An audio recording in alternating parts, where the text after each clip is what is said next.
हर तरह के झूठ से इनकार होना चाहिए। बात सच्ची है अगर इकरार होना चाहिए। सारी दुनिया की निगाहें देखती हैं आपको, आपके कद से बड़ा किरदार होना चाहिए। राघवेंद्र द्विवेदी का यह मतला और शेर यूं तो सहाफत के पेशे पर, सहाफियों पर यानी कि पत्रकारों पर बड़ा सटीक बैठा करता है। लेकिन बात जब आज की सहाफत की हो, भारत में हो रही सहाफत की, तो फिर क्या ही कहा जाए। नमस्कार, मैं स्वप्निल, आप द न्यूज लॉन्चर देख रहे हैं। 11 बजे का वक्त हो गया, यानी आपकी और हमारी मुलाकात का वक्त 11th आवर। और 11th आवर में आज बात इसकी कि एक तरफ अंबानी के चैनल की एंकर ने माफी मांगी, तो दूसरी तरफ तक, जी हां, देश का सबसे तेज न्यूज नेटवर्क होने का दावा करने वाला तक, उसकी एंकर ने भी माफी मांगी। लेकिन उसके बाद भी बाढ़ सी है। तमाम तरीके के ट्वीट्स हैं, तमाम तरीके के दावे हैं, तमाम लोग कतार में खड़े हैं माफी मांगने के। सवाल यह है, और कौन कौन माफी मांगेगा, और सवाल यह भी है कि जरा देखिए एक अच्छी मीडिया का होना कितना जरूरी है, क्योंकि आज की तारीख में एक बेशर्म व्यक्ति की वजह से देश की एम्बेसी को किसी दूसरे देश में माफी मांगनी पड़ रही है, क्योंकि उस देश की एम्बेसी ने भारत में कड़वे सवाल उठाए थे। पूरी बात जरा विस्तार से करेंगे, लेकिन उससे पहले जिन माफी वीरों का जिक्र किया, पहले जरा उनकी माफी याद कर लेते हैं। तो सबसे पहले अंबानी साहब का चैनल यानी कि न्यूज 18। और न्यूज 18 पर क्या हुआ था? कश्मीर में एक धार्मिक व्यक्ति, जिसकी वहां पर अपने आसपास में एक ठीक ठाक साख थी, उसकी मौत हो जाती है। नाम कारी मोहम्मद इकबाल। मौत होती है क्योंकि पाकिस्तान की गोलियां उसके शरीर को छलनी कर जाती हैं। लेकिन उसके बाद बेशर्म हो चुका गोदी मीडिया खबरें फ्लैश करने लगता है कि कारी मोहम्मद इकबाल दरअसल किसी आतंकी संगठन से जुड़े हुए थे और उनका एनकाउंटर हो गया है। देखते देखते पूरे देश में यह खबर आग की तरह फैल जाती है। जरा सोचिए उस परिवार पर क्या गुजरी होगी। मोहम्मद जुबैर फैक्ट चेक करते हैं, पता चलता है कारी मोहम्मद इकबाल का किसी आतंकी संगठन से कोई लेना देना नहीं था। और उसके बाद न्यूज 18 माफी मांगता है। विडंबना यह भी है कि दरअसल जिस शो में कारी मोहम्मद इकबाल को आतंकी कहा गया था, वो शो किसी और का नहीं, देश के मशहूर एंकर पर्सन किशोर आसवानी का था। लेकिन एक नई नवेली एंकर आती हैं, वो माफी मांग जाती हैं। कुछ इसी तरीके की फेक न्यूज देश का सबसे तेज नेटवर्क होने का दावा करने वाले आज तक ने भी चलाया, और उसके बाद वहां पर चलाया बड़े बड़े लोगों ने, बड़े पत्रकारों ने, सो कॉल्ड बड़ी एंकर्स ने। लेकिन माफी मांगने के लिए फिर वही खेल, एक जूनियर एंकर को लाकर सामने खड़ा कर दिया गया। एक तरफ देश वार की आशंकाओं में झुलस रहा था, समझ नहीं पा रहा था कि कल की तारीख तक क्या होगा। देश की सीमाओं में दुश्मन के ड्रोन आ रहे थे। भारत की सेना लगातार दुश्मन के मंसूबों को नाकाम कर रही थी, लेकिन ये लगातार फेक न्यूज फैलाने में लगे थे। अब ये तो हो गए वो लोग जिन्होंने माफी मांगी, लेकिन मैं पूर्वांचल से आता हूं, वहां पे एक शब्द का बड़ा चलन है, बड़ा प्रचलन है, शब्द है थेथर। अब मैं आपको थेथराई करने वाले और गजब की थेथराई करने वाले लोगों से मिलाना चाहता हूं। और इस फहरिस्त में सबसे पहला जो नाम है, वो नाम है गौरव आर्या का। ये अपने नाम के आगे मेजर लगाते हैं, मैं मेजर इनके नाम के आगे नहीं लगाऊंगा। जिस व्यक्ति ने एक दशक तक भी भारतीय सेना में नौकरी ना की हो, अपनी सेवाएं ना दी हो, वॉलंटरी रिटायरमेंट लेकर आ गया हो और उसके बाद पूरे देश में नफरत को हवा देता हो, उसे भला मैं कैसे सम्मान दे सकता हूं। भारतीय सेना के प्रति हमेशा से सम्मान है, हमेशा रहेगा। लेकिन मेजर गौरव आर्या ने कितनी बड़ी गलती करी, मैं आपको यह बताना चाहता हूं। याद है आपको, जिस वक्त भारत और पाकिस्तान के ये तल्ख रिश्ते दिनों दिन तल्ख होते जा रहे थे, उसी वक्त पे आईएमएफ पहुंचा था पाकिस्तान। 9 मई की तारीख थी और हमने देखा था कि भारत तो एब्सेंट हो गया, लेकिन बाकी देशों ने, 2 दर्जन देशों ने पाकिस्तान को लोन की किस्त मुहैया करा दी थी। यह भारत की डिप्लोमेटिक हार थी। और ऐसे में जो गिने चुने भारत के दोस्त हैं, जो हमारे साथ रहते हैं, उनको भी क्या हम दूर कर देंगे इन कुपढ़ों की वजह से, इन थेथरों की वजह से? यह एक बड़ा सवाल है। क्यों है? तो आपकी स्क्रीन पर ईरान एम्बेसी का एक ट्वीट है। ईरान एम्बेसी ने गौरव आर्या की एक वीडियो पर कड़ी आपत्ति दर्ज कराई, क्योंकि ईरान के विदेश मंत्री जब भारत की सरजमी पर आए इस टेंशन के वक्त में, उस वक्त पे ये गौरव आर्या एक वीडियो जारी करता है और उस वीडियो में सीधे तौर पे कहता क्या है? ये कहता है कि दरअसल ये जो विदेश मंत्री है ईरान का, ये एक जानवर का बच्चा है, और जिस जानवर का नाम लेता है उस जानवर को इस्लाम धर्म में बड़े हेय दृष्टि से देखा जाता है। मैं आपको संकेत के तौर पे बता देता हूं, सांकेतिक तौर पे बता देता हूं, वो जानवर है जो हमेशा कीचड़ में रहना पसंद में। वो इस वीडियो को ट्वीट करती है, ट्वीट करते हुए आपत्ति जताती है, और भारत की एम्बेसी जो ईरान में है वो माफी मांगने पर मजबूर होती है, क्योंकि ईरान की मीडिया इस मुद्दे को तेजी से उठाती है। अब बात तो रूबिका लियाकत की भी करनी है, बात सुशांत सिन्हा जैसे चेहरों की भी करनी है, बात अंजना ओम कश्यप के भी एक ट्वीट की करनी है, लेकिन उससे पहले इन सब ने बीते 11 सालों में, 12 सालों में किस तरीके से इस देश को एक आग के किनारे पे लाकर खड़ा कर दिया है, उसका एग्जाम्पल देना चाहता हूं। आपकी स्क्रीन पर एक वीडियो है, वीडियो का एक हल्का सा फुटेज है, और ये इसलिए है कि आप समझ लें है क्या। दरअसल पाकिस्तान का विरोध करते हुए कुछ कुपढ़ निकले।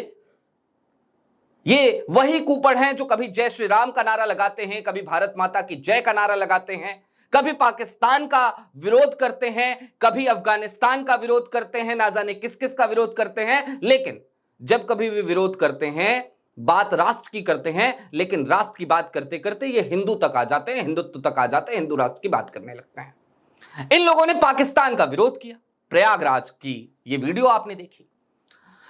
इन्होंने सड़क पर पाकिस्तान के झंडे पहले डाल दिए, लेकिन इन कुपढ़ों को, इन अनपढ़ों को यह नहीं पता था कि जो झंडे ये सड़क पे डाल रहे हैं वो झंडा पाकिस्तान का है या फिर कि सऊदी अरबिया का। जी हां, सऊदी अरब का झंडा। दरअसल एक धार्मिक झंडा भी माना जाता है, क्योंकि उस पे कलमा लिखा हुआ है। इन्होंने उस झंडे को सड़क पे डाल दिया और उसे पैरों तले कुचला। इसके बाद सऊदी अरबिया के एक पत्रकार हैं, उनके पास तक की वीडियो पहुंची। उन्होंने प्रयागराज पुलिस से शिकायत करी।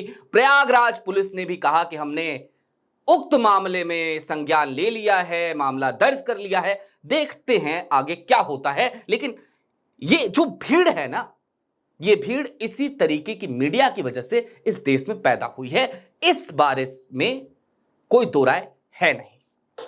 अब मैं आपको बारी बारी से कुछ और चेहरे दिखाना चाहता हूं चलते चलते। सबसे पहले देखिए रूबिका लियाकत का ये ट्वीट। कराची, जी हां, कराची की बारी, इस्लामाबाद की बारी। फेक न्यूज टीवी पे तो चल ही रहा था, रूबिका दीदी अपने ट्विटर पे भी इसी तरीके की फेक न्यूज फैलाने में लगातार मशगूल रही। अब एक ट्वीट इनका और देखिए। हर बात में कांग्रेस को घसीटना पुरानी आदत रही है सबकी। जब सीज फायर हो गया तो तमाम भक्तों ने इंदिरा गांधी की तारीफ करनी शुरू कर दी। अब रूबिका लियाकत करें तो करें क्या? तो बाकी टूलकिट की तरह ही रूबिका लियाकत भी वही ट्वीट करने लगी कि आज सबको इंदिरा गांधी याद आ रही हैं, 26/11 के बाद यदि याद आ गई होती तो फिर ये नहीं होता। चलिए जी, आप यही कीजिए। जब देश तनाव में है उस वक्त पे इस तरीके के ट्वीट एक पत्रकार के तौर पे, ऐसा लगता है जैसे आप पत्रकार नहीं, आप सत्ता के पक्षकार हैं। और रूबिका लियाकत के बाद अब एक और सज्जन है, आजकल ऑडी में चलते हैं, नाम है सुशांत सिन्हा। मैं आपको उनका एक ट्वीट दिखाता हूं। जब ये सब कुछ हो रहा था तो सुशांत सिन्हा लगातार फेक न्यूज फैला रहे थे अपने चैनल पे। आपको याद होगी ना वो video, sir sir sir sir Bharat की सेना अज्ञात बॉर्डर पर पाकिस्तान में घुस गई है, फिर गौरव आर्या आते हैं, फिर सुशांत सिन्हा आते हैं, ना जाने क्या क्या बातें होती हैं। तमाम तरीके की फर्जी सूचनाएं आप तक पहुंचाई गई थी। वही सुशांत सिन्हा पाकिस्तान के नैरेटिव पर भी कुछ लिखते हैं। जब आपको जवाब पाकिस्तान को देना है तो फिर भला बीच में कांग्रेस कहां से आ गई भाई, कहां से आ गई? लेकिन सुशांत सिन्हा तो सुशांत सिन्हा है। लिखते हैं, अगर 99 सीटें जीत कर देश में नैरेटिव बनाया जा सकता है कि हम जीते हैं, तो पाकिस्तान को लगा शायद इसी वजह से ब्ला ब्ला ब्ला ब्ला। इससे ज्यादा नहीं बोलूंगा। ये है सुशांत सिन्हा। बारी बारी से इन सबका हिसाब एक ही बार में होगा। एक और ट्वीट आपकी स्क्रीन पर, हर्षवर्धन त्रिपाठी, कर्नल सोफिया और विंग कमांडर व्योमिका सिंह। जब प्रेस कॉन्फ्रेंस हुई पहली, तब से लेकर आखिरी कुछ प्रेस कॉन्फ्रेंस तक आपने लगातार दोनों चेहरों को देखा होगा, भारत की जाबाज महिला ऑफिसर्स। हर्षवर्धन त्रिपाठी का ट्वीट, हर्षवर्धन त्रिपाठी कह रहे हैं कि इसकी जरूरत नहीं थी, क्योंकि ये जो कुछ भी किया गया ये फ्रॉड सेकुलर मानसिकता को संतुष्ट करने के लिए किया गया। बताइए, अरे जरूरत क्यों नहीं थी? क्योंकि जिस वक्त पहलगाम हुआ उस वक्त पड़ोसी मुल्क की साजिश यह थी कि इस देश में कौमी यकजहती को नुकसान पहुंचाया जाए। भारतीय सेना ने उसका माकूल जवाब दिया कि उसने कर्नल सोफिया को लाकर सामने खड़ा कर दिया और साथ ही साथ उन आतंकियों को एक बड़ा जवाब भी इन दो महिला ऑफिसर्स के जरिए दिया। भारतीय सेना ने एक बड़ी मैसेजिंग दी कि तुम सिंदूर मिटाने आए थे हमारी बहनों का।